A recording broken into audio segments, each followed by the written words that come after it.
Finto. Finta. Finta, c'est le podcast qui nourrit des esprits, des envies d'agir et des espoirs très concrets à l'échelle locale. Finta part de l'Aveyron pour explorer ses voies, autopsier ses racines, décortiquer ses enjeux, avec celles et ceux qui s'y engagent, aujourd'hui pour demain, ici et maintenant. Je suis Lola Cross, je suis journaliste et je vous emmène cheminer avec moi. C'est un sujet résolument intime, mais à la fois terriblement politique.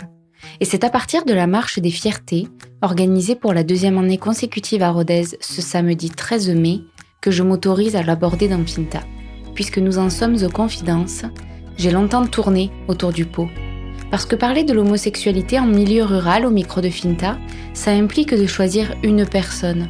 Et je me suis longtemps refusée à choisir une seule personne pour éviter d'en faire un porte-drapeau qui s'exprimerait au nom d'une communauté, comme s'il en existait un tout lisse et homogène.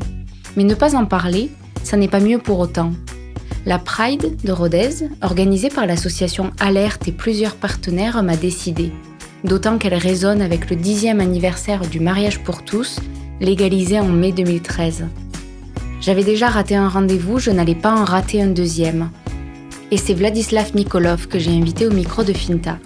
De sa Bulgarie natale, autoritaire, jusqu'à sa migration, de son coming out déraciné, de son installation libératrice en Aveyron, jusqu'à son engagement sans faille ni radicalité pour la démocratie comme pour les droits LGBT, Vladislav Nikolov a une voix qui porte.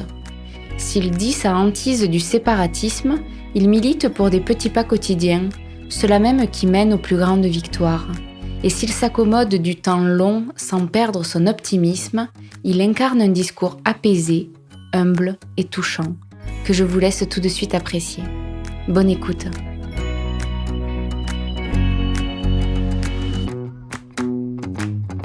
Est-ce que tu peux commencer par me dire où est-ce qu'on se trouve ?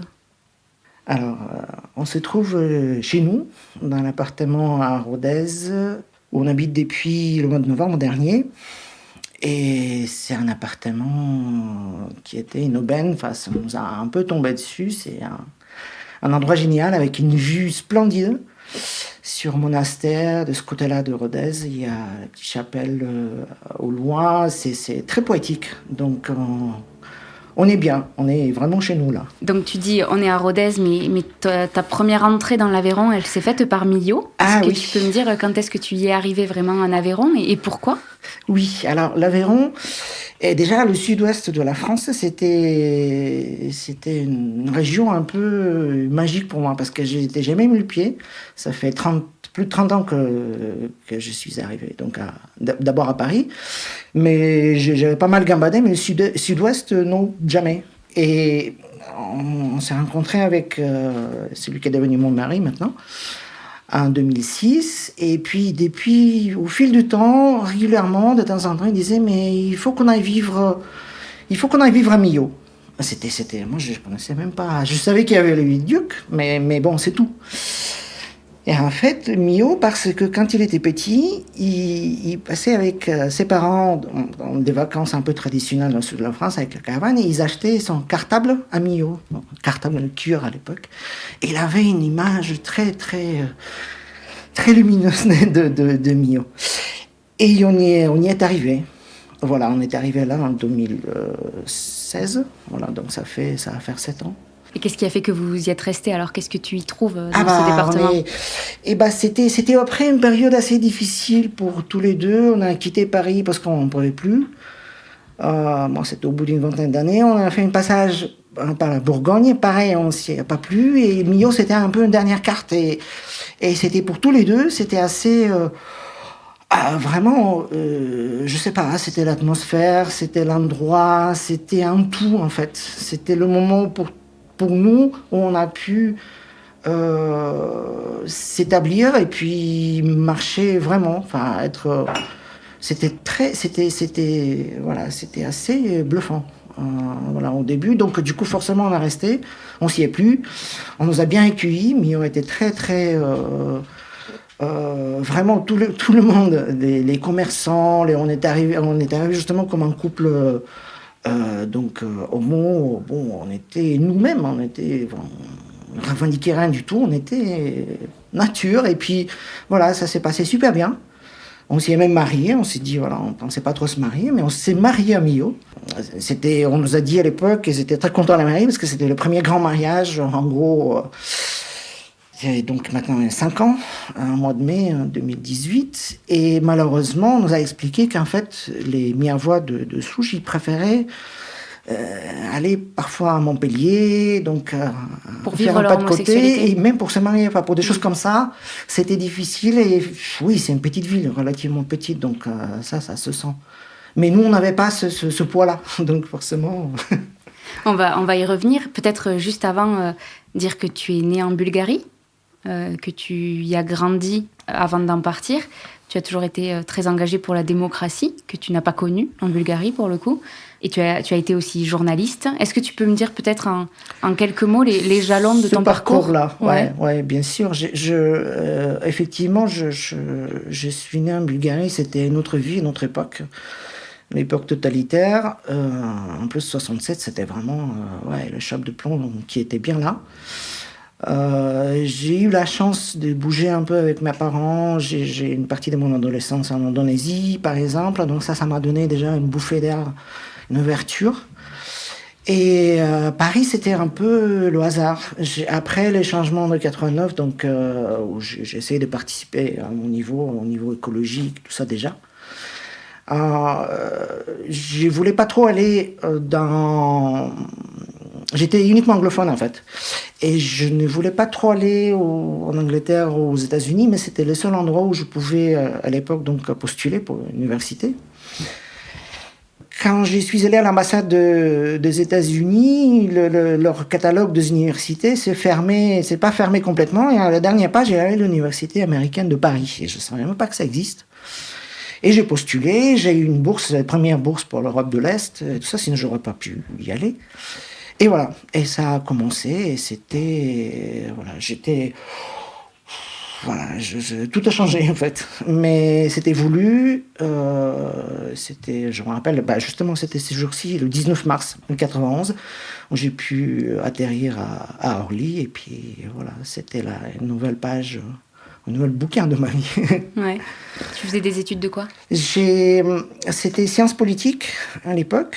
Ensuite, je suis allé à Rennes pour continuer la maîtrise, à Rennes 1, en Sciences Po. Et au retour à Paris, à Rennes, j'étais avec mon mec à l'époque et tout ça. Donc la Bretagne, c'était... Voilà, j'ai toujours une partie de mon cœur qui est là-bas, en Bretagne. Et à Paris, je suis retourné. Là, j'étais déjà dans le journalisme. Et donc, j'ai pris la science de l'information et de la communication à Paris 3. Et le journalisme, donc, j'avais commencé un peu en parallèle en amateur pour une radio qui s'appelle Radio Free Europe, donc Europe Libre, qui était le service public, entre guillemets, pour le pays de l'Est pendant l'époque totalitaire. C'est une radio qui est financée par les États-Unis, par le Congrès américain, et du coup, j'étais le correspondant bulgare à Paris. Mm-hmm. Mais j'ai appris sur le tas, vraiment c'était... Voilà, donc les choses sont... Les destins, enfin les hasards de la vie ont fait que c'était un parcours comme ça, un peu particulier, mais voilà, c'était un chat. Un chat qui a sauté. Voilà, donc... Aujourd'hui, tu es salarié du relais VIH à Rodez. Tu es très engagé sur les questions des droits LGBT, des droits homosexuels et aussi de la séropositivité, et particulièrement en milieu rural. Est-ce que c'est réducteur de te définir comme ça ? Non, pas du tout. Non, c'est une partie de moi. Voilà, c'est une partie importante, effectivement, mais comme je dis, je me vis comme quelqu'un qui a vraiment plusieurs parties, c'est une sorte de kaléidoscope. J'essaie de faire un tout, mais c'est très important, effectivement, parce que c'est encore une nouvelle étape. Quand on est arrivé donc à Millau, je ne pouvais pas tellement continuer le journalisme, c'était évident. Et j'avais eu des périodes assez difficiles avec des dépressions, des choses comme ça à Paris, donc je connaissais cette difficulté-là. Et je me suis investi petit à petit d'abord comme bénévole et aussi comme séropositif moi-même. Donc pareil, depuis 92, ça fait un bail. Et je pensais que je pouvais apporter quelque chose et en même temps, c'était un peu c'était double parce que pour moi, c'était bénéfique et participer de cette façon-là, c'était aussi important. Et je suis ravie parce que j'ai pu trouver de la sorte une sorte de place qui est la mienne maintenant et que j'adore parce que je me sens pouvoir contribuer justement pour des difficultés ici que j'ai connues bizarrement là-bas. Parce que la vie gay, la fermeture sur les portes totalitaires, ça me rappelle certaines choses qui, en France, ont peut-être bougé, mais pour des zones rurales et des départements un petit peu plus traditionnels, il y a des choses qui sont un peu similaires dans la situation des gays ou des LGBT voilà. Donc j'ai aussi cette expérience-là que je peux partager et adapter. Tu en parlais tout à l'heure au moment du mariage, de ceux qui choisissaient d'aller se marier peut-être à Montpellier. J'ai lu de toi une phrase, tu disais « On s'est rendu compte des quelques gays originaires de la région qui ont grandi ici et vivaient souvent plus cachés que nous. Si nous n'avons pas le souci du regard de la famille avec la crainte du qu'en dira-t-on, les natifs du coin vivent une forme d'autocensure. » Ouais, c'est exactement ça. C'est ce que je vivais même en Bulgarie. C'est pareil, c'est pour ça que je dis c'est exactement la même chose. Moi même pour ma famille et moi, le entre guillemets coming out est arrivé assez tard. Je voulais absolument avoir quelqu'un à côté de moi. Je me disais, mais à ce moment-là, ils peuvent pas ne pas comprendre quand ils vont me voir heureux. Mais forcément, ça arrive pas d'un moment comme ça. C'était arrivé quand j'étais en dépression, des choses comme ça. Donc, et en plus, c'était une double annonce, séropositivité et côté gay. Donc, voilà. Mais je comprends parfaitement parce que et c'est pas la faute entre guillemets des gens. Il n'y a pas de faute d'ailleurs. C'est comme ça que c'est une évolution. On peut pas forcer les choses. On peut essayer de faire comprendre et d'être un petit peu des ambassadeurs par la bienveillance et puis par une sorte de conviction envers les autres. Même ici, moi je suis convaincu qu'il faut pas braquer les gens forcément parce que les gens ils sont beaucoup plus sympas et cool quand on est au quotidien et ça se sent.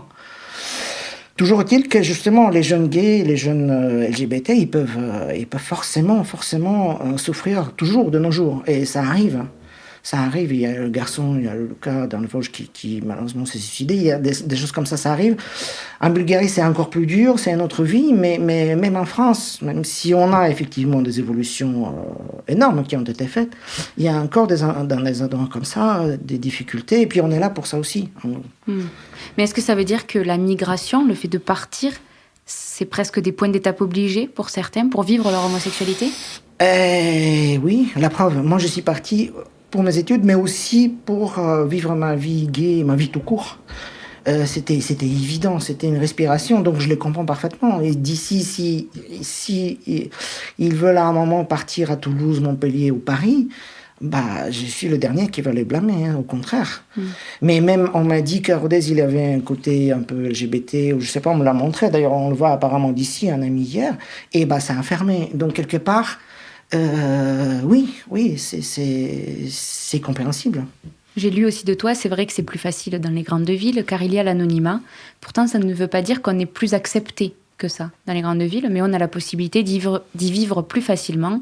C'est pour cela que les jeunes gays vont souvent dans les grandes villes. C'est vrai, c'est ça. Mais même nous, avec mon mari, on a fait un petit peu c'est pas pour le côté gay, mais c'est pour le côté un petit peu effectivement petite ville. Au bout d'un moment, on a besoin, même nous, d'une certaine forme d'anonymat qui n'est pas négatif, c'est juste pour être encore plus nous-mêmes. Donc, du coup, avec la globalisation, les grandes villes sont forcément attirantes pour les jeunes parce que la vie est différente, forcément. Mais ce qui est bien, par exemple, à Millau, c'est qu'on disait qu'ils reviennent après. Oui. Par exemple, quand ils ont des enfants, si c'est même maintenant c'est possible pour tout le monde, et bah, ils reviennent à Millau, ils reviennent dans l'Aveyron, et ça, je trouve ça génial. Donc ça, c'est bon, ils peuvent aller voir et puis voilà, revenir par ici. Est-ce que les réseaux sociaux peut-être ont changé aussi la donne, notamment dans la rencontre, la facilitation de la rencontre Oui, c'est... pour s'identifier en tout cas sur un même territoire comme c'est étant ça, gay? mais c'est assez ambigu à ce niveau-là, les réseaux sociaux. Effectivement, ça a apporté des choses, mais ça a aussi fermé d'autres choses. À mon avis, le café qui a fermé en bas, il a aussi fermé pour ça. Parce que ça anonymise l'occurrence un peu trop et ça atomise les gens. Du coup, les lieux de convivialité d'un temps, et ben, on en a de moins en moins. Et c'est triste. C'est triste parce que c'est une forme de contact, mais c'est loin d'être suffisant.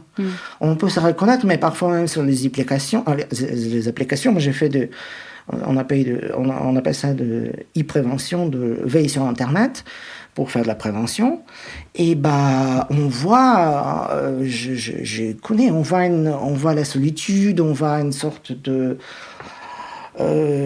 tristesse là aussi. Hein, je suis le dernier qui va pointer du doigt cette consommation rapide du sexe, mais parfois ça entraîne les gens à rester un peu là-dedans. Et c'est un peu dommage. Nous, à l'époque, on avait ça, mais on n'avait pas la possibilité de vivre en société, de fonder des familles et tout ça. Maintenant, c'est possible. Donc, quelque part, il faut épauler les jeunes encore plus pour qu'ils puissent se rendre compte que, voilà, on est tous ensemble. Ils peuvent vivre leur vie comme ils le veulent vraiment.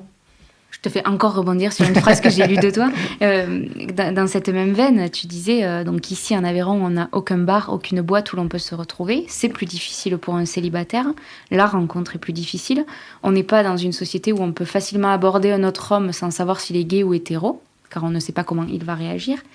Les personnes discriminées ont tendance à se regrouper là où elles trouvent une forme de sécurité et de solidarité. Mais au bout d'un moment, ça finit par enfermer et séparer des autres, alors que le but, au contraire, serait qu'il n'y ait plus cette séparation. Eh oui, c'est ça. Si je dis ça, c'est pas mal, ça a l'air pas mal. Mais oui, effectivement, c'est exactement ça. Hein. Moi, j'ai milite, toute ma vie, j'essaie de faire ce lien-là avec l'autre, avec les autres. D'abord, c'était Bulgarie-France, et puis côté hétéro et tout ça, je suis le premier qui essaie de briser ces barrières-là. Bon, c'est parfois un peu idéaliste, un peu naïf et tout ça, mais je sais, encore une fois, je répète, je suis convaincu qu'on peut y arriver sans se stigmatiser les uns les autres, et c'est l'essentiel. C'est vraiment important. Donc, oui, j'en ai parlé des bars, on a parlé des choses importantes qui manquent et qui peuvent faire en sorte qu'on soit plus solidaires les uns les autres. Déjà dans la communauté et puis en société en général d'ailleurs.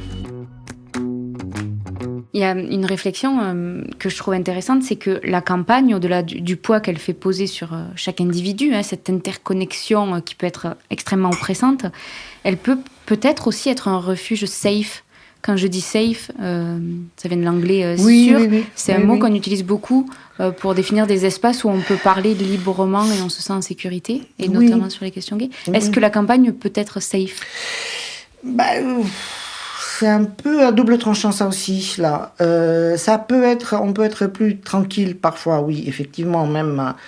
Il y a des gens même des couples de même sexe qui vont dans des petits villages et tout ça, ça se passe très bien, d'accord, c'est chouette. Et tant mieux, nous on était un peu ça quand on est allé à Millau. C'était une petite ville, pour nous c'était minuscule en fait. Mais et on se sentait en sécurité, dans le sens où on était bien. Après, je mets un bémol sur ce que j'appellerais aussi une atomisation, dans le sens où les safe spaces, comme on les appelle, il faut surtout pas que ça exclue. Moi, c'est ça. Moi, j'ai une phobie de l'exclusion quelque part, de tout point de vue. Et on peut se sentir en sécurité, mais rester ouvert. Et puis, garder le contact. Essayer de convaincre. On ne peut pas convaincre tout le monde, hein, mais à envoyer, comme on dit, les bonnes ondes à les gens qui, le plus souvent, les gens, je pense que soit ils sont indifférents, soit ils n'ont pas réfléchi sur la question, soit ceux qui sont vraiment, vraiment, qui veulent du mal, hein, entre guillemets, au sens large, hein, pour aller vite, mais je crois qu'il y en a, c'est vraiment une petite minorité. Et après, il faut, safe, oui, entre tout le monde, mais safe pour tout le monde quelque part. Enfin, voilà, euh, restons ouverts, en fait. C'est ce que je peux dire là-dessus. Parce que tu dis aussi que l'intolérance généralisée vient surtout d'une méconnaissance et d'une incompréhension. Eh bien oui. Et est-ce que c'est en ça que la deuxième Pride, qui a lieu à Rodez ce 13 mai, est-ce que c'est en ça qu'elle est importante, de rendre visible, ne serait-ce que ça? Ah oui, le Pride, vraiment, vraiment. D'ailleurs, le premier l'année dernière, c'était génial. Vraiment, on a fait de la prévention. Moi, quand je suis sorti sur la place des Armes, je les ai un peu suivis avec le Bon, je ne pouvais pas faire partie parce qu'on avait le stand, mais franchement, j'ai eu de larmes aux yeux quand je les ai vus sortir comme ça sur la place devant la cathédrale. C'était extrêmement fort comme image. Et c'était joyeux, c'était ouvert, ça c'est très important, tout le monde était ensemble. Les Ruthénois étaient surpris, mais en bien, donc c'est génial. Et c'est une sorte de, comment dirais-je, c'est important justement pour donner ce coup de projecteur qu'on n'avait pas jusqu'ici. C'est le rôle et c'est l'importance de Pride au moment. À Sofia, pareil, un peu sur le même. C'est important parce que là-bas, même de façon politique, il y a des forces. Donc, c'est des symboles et c'est des jalons et c'est des actes militaires, mais dans le bon sens. Enfin, des actes ouverts envers les autres. Ça, c'est extrêmement important. C'est vrai. On parle là beaucoup des droits homosexuels, mais est-ce que tu dirais que les combats sont les mêmes pour les personnes trans en ruralité? Enfin, est-ce qu'on est toujours sur les mêmes ressorts? Ah, bien sûr. Parfois, c'est même plus difficile encore. Et c'est pour ça qu'il faut qu'on soit tous ensemble, parce que c'est des chemins similaires. Parfois, c'est même plus dur que pour les gays, parce que les gays, on a mis des luttes. Et les personnes trans, par exemple, ils étaient encore plus obligés à s'adapter, et puis même à se cacher. Donc forcément, c'est important. Oui, et puis autant notre lutte des gays, puisqu'on essaye de faire profiter tout le monde, en gros, hein, de notre expérience qui a déjà maintenant une cinquantaine d'années, et ça a commencé aux États-Unis, mais ça peut aider vraiment, ça peut et ça doit aider tout le monde. Là, tu parlais tout à l'heure des droits acquis de haute lutte, notamment de fonder une famille, de se marier, tous ces droits qui se sont ouverts très récemment aux couples homo. Mais est-ce qu'il y a vraiment une évolution des mentalités? Parce que je pense par exemple au féminisme, à l'écologie. On a l'impression d'en parler tous les jours et que ça commence à pénétrer. Et pourtant, dans les faits, dans les chiffres, l'évolution, elle est pas encore là. Alors est-ce que... Le mariage, ça fait 10 ans, justement. C'était en 13, donc là, on est en 23. C'était à peu près cette période-là. Donc, c'est un peu une date clé. Mais oui, moi, je pense que parfois, la mentalité évolue, paradoxalement, peut-être même plus vite que les lois. Et puis, les lois ont rattrapé cette évolution-là. Pour revenir au féminisme et le côté écologique, ça dépend aussi comment on parle. Et ça dépend ce qu'on en fait. Parce que moi, je ne pense pas que les gens sont fermés. Je pense que parfois, il faut les prendre un petit peu par la main et les convaincre. Encore une fois, je reviens à ça. Par exemple, nous, les gays, justement, pour parler que de nous, moi, on est une bonne partie, on a suivi au corps le combat féministe en même temps, parce que pour nous c'était évident, c'est toujours. Ça va de soi, mais pour avoir des résultats et pour voir, parfois il faut du temps. Il faut laisser l'évolution des choses se faire. Il faut être un peu plus, comment dire, je sais pas, humble, mais je le dis pour moi, hein, pas forcément pour les autres. Et se dire, bon, ça va prendre un peu de temps, mais on va y arriver de façon plus sûre que si on essaye si on essaye de faire des sauts des sauts qualitatifs et ça embarque tout le monde. Voilà, il y a des échelles de temps.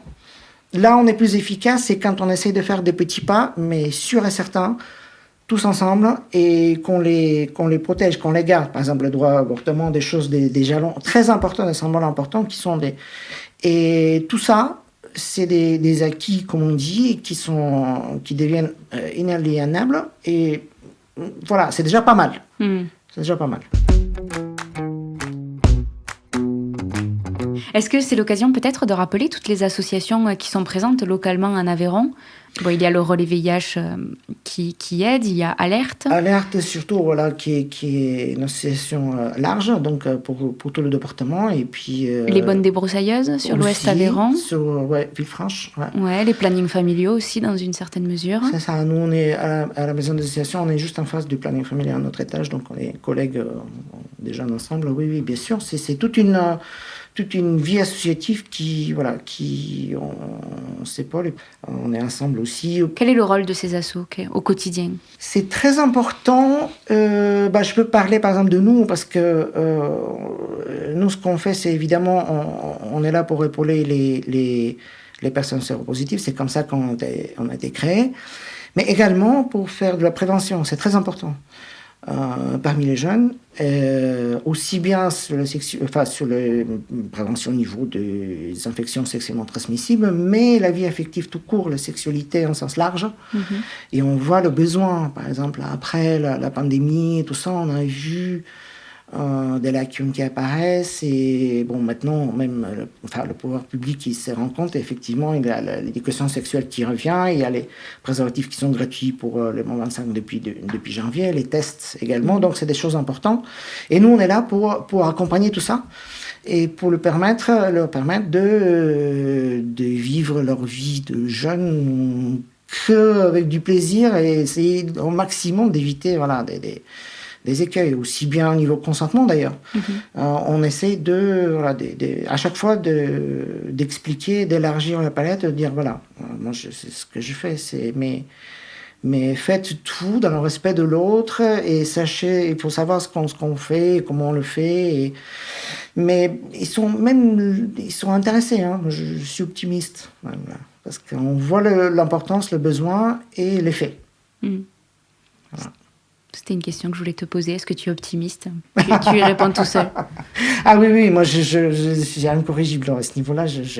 Parfois il y a des périodes où on se dit, mais il y a toujours une sorte de fil rouge comme ça, une petite lumière qui est aussi bien au niveau personnel que de société, que pour la France, la Bulgarie, l'Europe, ce que je me considère comme européen, mais voilà, il y en a toujours. Donc je crois que... Parce que ça peut être... pas désespérant, mais pas loin. Quand tu parles d'un combat qui est long, tu sens qu'à chaque secousse, à chaque crise, ce sont des droits qui sont remis en question. Oui. Et ça peut être dur de trouver d'arriver à nourrir le moteur pour continuer à avancer. Oui, ça l'est, mais je ne sais pas. Il faut chercher en soi et puis encore une fois, hein, moi c'est avec l'âge, encore une fois, j'ai eu des périodes où ça n'allait pas, mais des longues périodes et après. Tout d'un coup, c'est un milieu que j'ai été vraiment à ce niveau-là.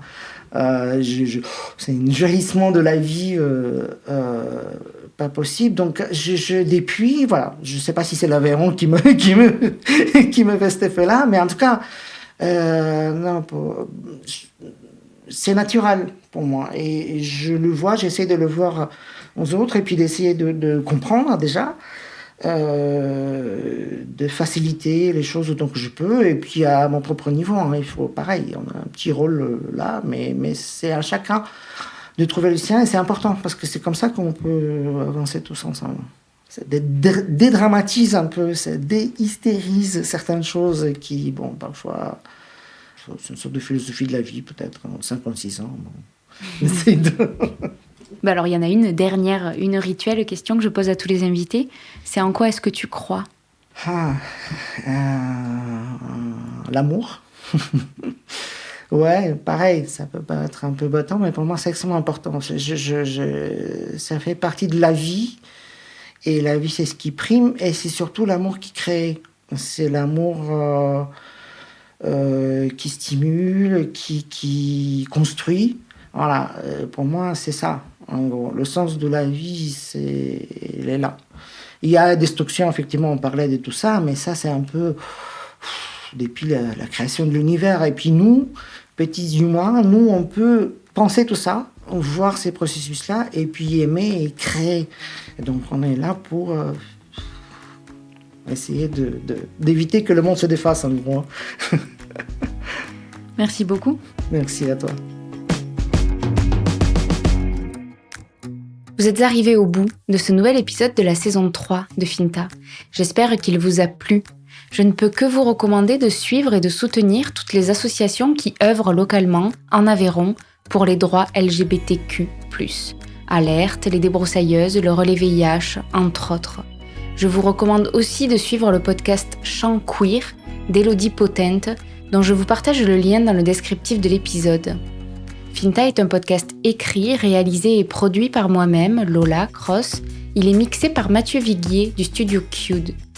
Déjà plus de 40 épisodes que vous pouvez écouter ou réécouter sur toutes les plateformes habituelles de podcast, gratuitement et sans limite.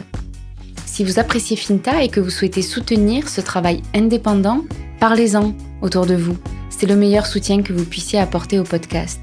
Vous pouvez suivre toute son actualité sur www.fintapodcast.fr, sur les réseaux sociaux avec finta.lepodcast et aussi vous abonner à la newsletter pour recevoir les nouveaux épisodes directement dans votre boîte mail. À très bientôt.